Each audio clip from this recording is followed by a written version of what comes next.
Hello दोस्तों, स्वागत है आपका मेरे चैनल मैजिकल आयुर्वेदा में। तो आज हम जानते हैं कि जो बच्चों की मालिश होती है वह कैसे करनी चाहिए। तो शिशु की मालिश करना देखने में जितना आसान लगता है, लेकिन इसे काफ़ी सावधानी से करना चाहिए। नवजात शिशु का शरीर बेहद ही नाजुक होता है, इसीलिए मालिश का सही तरीका आपको पता होना ज़रूरी होता है।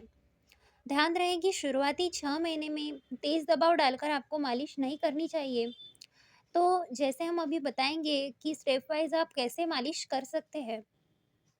तो शिशु की मालिश शुरू करने से पहले आपको उसे उसके लिए तैयार करना होगा। ऐसे में ज़रूरी है कि शिशु शांत रहे और अच्छे मूड में रहे।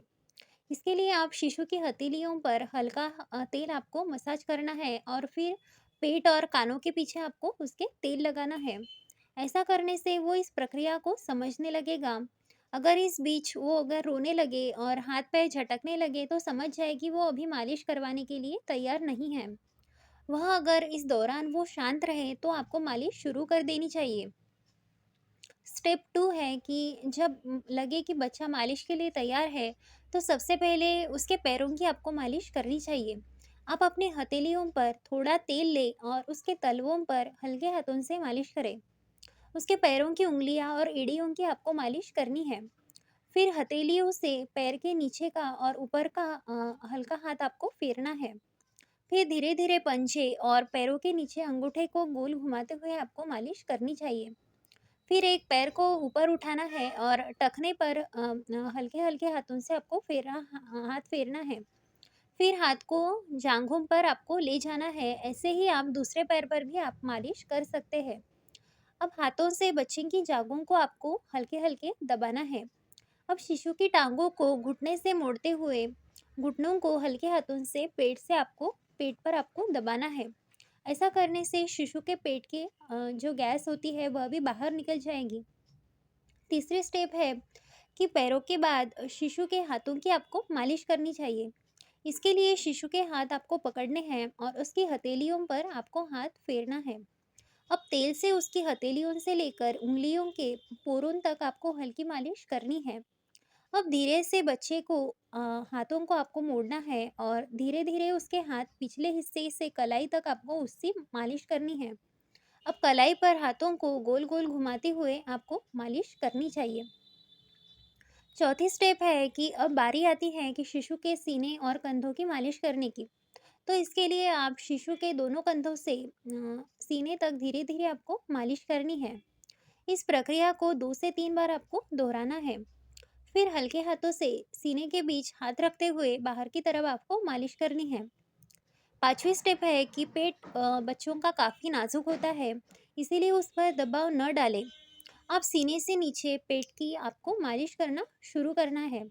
फिर दोनों हाथों को गोल घुमाते हुए शिशु के पेट और नाभि के पास आपको मालिश करनी है।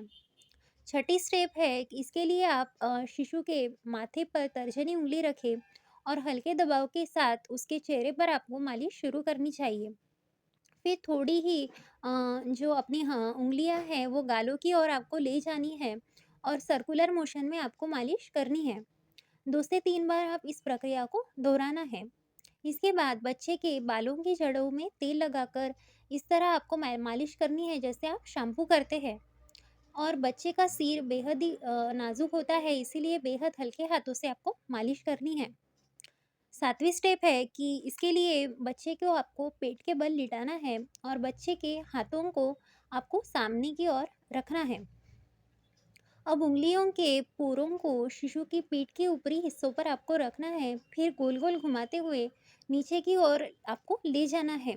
इस प्रक्रिया को भी आपको 2 से 3 बार दोहराते हुए बच्चे की पीठ की हल्की मालिश करनी है और आपको ध्यान रखना है कि रीढ़ की हड्डी पर उँगलियों को ना रखना चाहिए। और अब हम जानते हैं कि बच्चे की मालिश कितनी बार करनी चाहिए। तो कुछ परिवारों में शुरुआती 3 महीनों तक दिन में 2 बार शिशु की मालिश की जाती है। वहीं कुछ लोग शिशु को नहलाते या फिर नहलाने के बाद भी मालिश करते हैं। उसकी कितनी बार मालिश करनी चाहिए, इस बारे में ठीक-ठीक बताना तो मुश्किल है। पर यह इस बात पर निर्भर करता है कि बच्चे को मालिश करने का कितना मज़ा आता है और आपके पास समय भी कितना है, इस पर यह डिपेंड होता है। तो अगर जानकारी अच्छी लगी हो तो हमारे चैनल को ज़रूर सब्सक्राइब करें। मिलते हैं नेक्स्ट वीडियो में, तब तक के लिए धन्यवाद।